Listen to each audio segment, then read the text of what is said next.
Hey everybody, thanks for joining me. I'm Joe, and around here we like to talk about monsters. We talk about monsters for Dungeons & Dragons 5th edition. We talk about running monsters out of the books, and also homebrewing monsters, either a little bit or totally from scratch.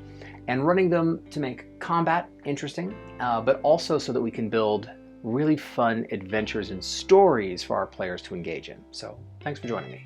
I appreciate it.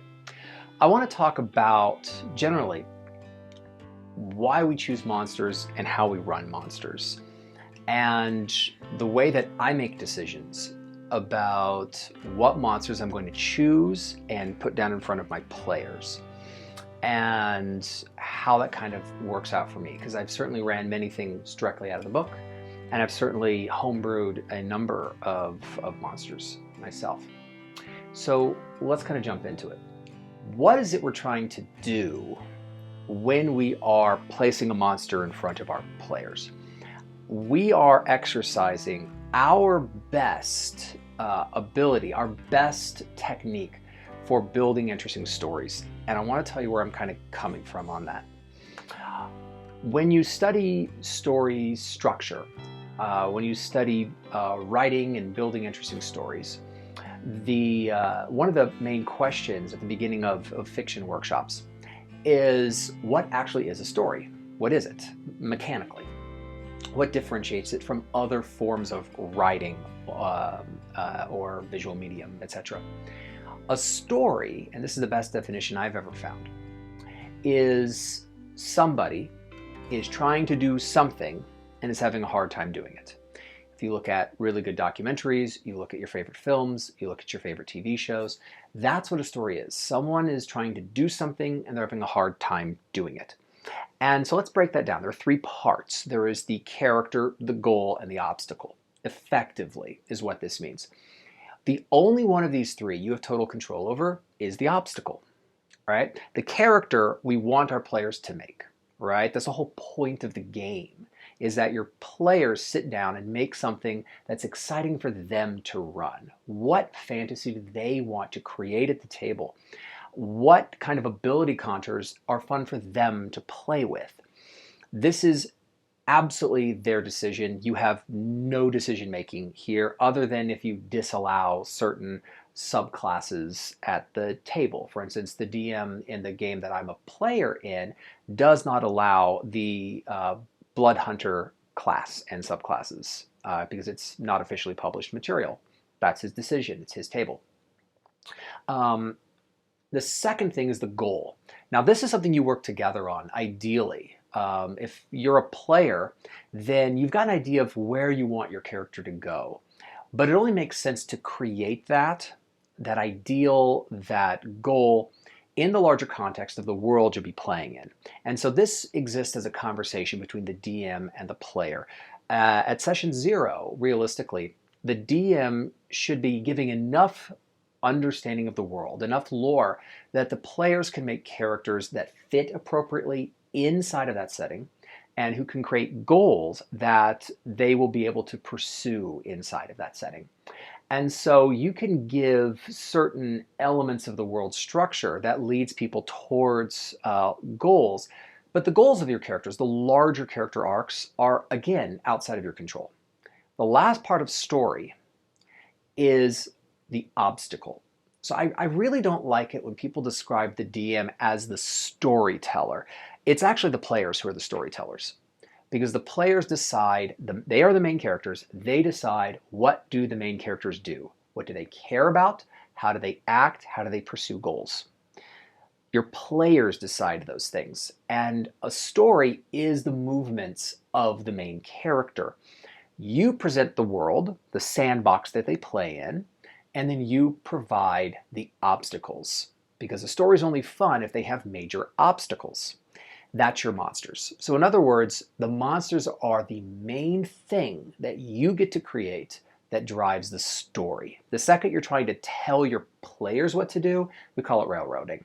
But the second that you have monsters that make interesting decision points for your players to make, now we've got an engaging game.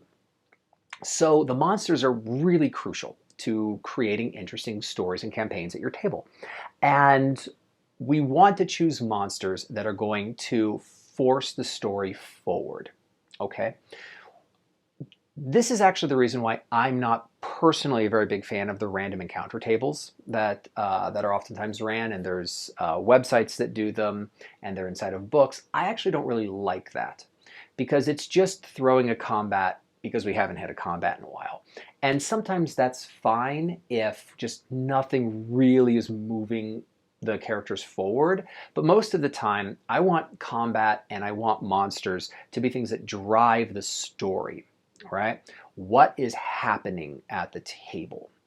And the monsters have goals. So I've created monsters that have gathered minions and invaded towns in order to take over mines so that they can gather magical material that's being mined.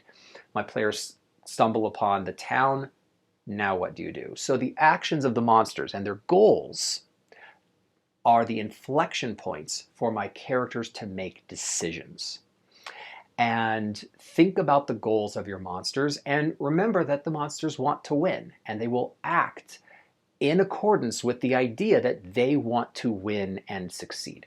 And as we examine monsters, and as we examine using them to create interesting stories, it'll always come down to what does the monster want and how do they act to get it, given their intelligence levels and their wisdom levels and things like that. So we're going to choose a monster that is going to push an interesting story idea forward. I also want the monster to have interesting mechanics that it has, and mechanics are in and out of combat abilities.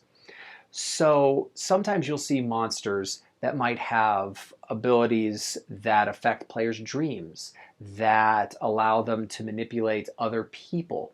And these are abilities that are super interesting outside of combat. What if you have a spellcaster that's actually the one running a kingdom because of Gaius spells or other types of abilities that they've placed on the monarch? Interesting storylines are there. So think of your monster as a set of combat abilities and non-combat abilities, and really pay attention to the non-combat abilities of monsters. So we want to choose them for things that drive interesting stories and that are interesting in combat. I don't just want a monster that stands still and then swings a sword and does bludgeoning, piercing, slashing damage or whatever. I want them to be actively doing something. The more that they move and the more that they do interesting abilities that are not standard whack somebody, the more interesting combat is for your players. Another reason why we might choose monsters, or specifically homebrew or reskin monsters, is to really do something that I think of as a favor to the players at the table. Specifically, if you have a player at your table who's either an experienced player or is one of those lucky DMs who has the opportunity to play the game. As a DM, I relish the times that I get to be a player, and I'm sure DMs watching have the same experience.